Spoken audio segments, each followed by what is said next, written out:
तो इसका क्या लॉजिक है कि दोस्त को और अपने अचीवमेंट्स को या फिर आपने बोला बेनिफिट्स को, इन तीनों को एक ही बॉक्स में डाल दिया उठा के? देखिए, हाँ जी, 12 लाइफ कॉन्टेक्स्ट है। फर्स्ट लाइफ जो पहला बॉक्स है, जो पहला भाव है, वो ये बताता है आदमी के बारे में, बॉडी के बारे में कि वो कैसा है, कैसा दिखता है। दूसरा भाव है वो बताता है परिवार और मनी के बारे में। ओके। तीसरा जो बॉक्स है वो बताता है पराक्रम के बारे में, प्रेजेंटेशन के बारे में, कम्युनिकेशन के बारे में। ओके। और चौथा जो है वो बताता है जो बेसिक शिक्षा है, घर का वातावरण है, आपकी प्रॉपर्टीज़ है, आपकी कारें हैं। और पांचवा भाव है वो आपकी हॉबी बताता है, बच्चे बताता है, इम्यूनिटी बताता है। छठा जो भाव है वो बताता है आपकी बीमारियां, शत्रु, रिसीवेबल्स, जो डेट्स हैं। सातवां है वो पार्टनर के बारे में बताता है और इंटरेक्शंस के बारे में बताता है।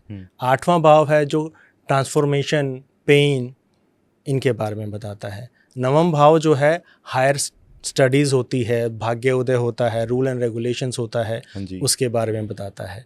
दसम भाव है ग्रोथ के बारे में बताता है, आपका कर्म के बारे में बताता है। 11वां भाव जो बताता है वो लाभ के बारे में बताता है, दोस्त, सेविंग, कुछ भी गेन है उसके बारे में। और 12वां है इन्वेस्टमेंट के बारे में बताता है, आइसोलेशन के बारे में बताता है। और ये सारे के सारे किसी भी लाइफ के एरिया के बारे में होता है। जैसे कि गेन, तो कोई भी गेन लाइफ का, तो वो भाव रहता है। जैसे रिसोर्सेज है तो वो भाव रहता है। और अगर खुद के बारे में है तो पहला भाव है। तो ये हमारे 12 भाव होते हैं। ये एक बेसिक टेम्पलेट है जहाँ से हम एस्ट्रोलॉजी स्टार्ट करते हैं। तो जब भी मेरी बात होगी तो मैं अपना सबसे पहले फर्स्ट बॉक्स देखूंगा जी, जब भी कोई मेरी बात होगी? जी जी जी। ओके। तो इसका क्या लॉजिक है कि दोस्त को और अपने अचीवमेंट्स को या फिर आपने बोला बेनिफिट्स को, इन तीनों को एक ही बॉक्स में डाल दिया उठा के?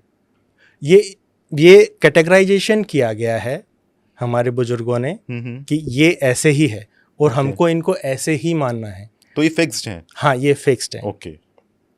अब 12 राशियां होती हैं। हाँ जी। 12 राशियां जो हैं वो पहली राशि होती है एरीज। एरीज हमारा डिपिक्ट करती है फिजिकली, अगर हम बॉडी में देखेंगे तो हेड है। ओके। फिर होता है टॉरस, टॉरस होता है फेस। फिर जेमिनाई होती है, जेमिनाई होते हैं आपके कंधे। फिर कैंसर होता है, कैंसर होता है चेस्ट। और फिर लियो होता है, सिंह राशि, वो हमारा होता है हार्ट रीजन। फिर वर्गो होता है जो हमारी स्मॉल इंटेस्टाइन होती है। फिर सप्तम राशि होती है लिब्रा, जो कि हमारी लार्ज इंटेस्टाइन होती है। अष्टम जो राशि होती है सजिटेरियस, वो हमारा प्राइवेट पार्ट्स होते हैं। फिर नवम राशि होती है जो हमारे हिप के नीचे का जो घुटने से ऊपर का जो हिस्सा होता है, थाइज रीजन जो जिसको हम बोलते हैं। दशम राशि होती है हमारे घुटने। और 11वीं राशि जो होती है एक्वेरियस, वो होती है हमारा जो पिंडलियां होती हैं और टखने से ऊपर का हिस्सा। और 12वीं राशि होती है पाइसेस या मीन, वो होता है हमारे पैर।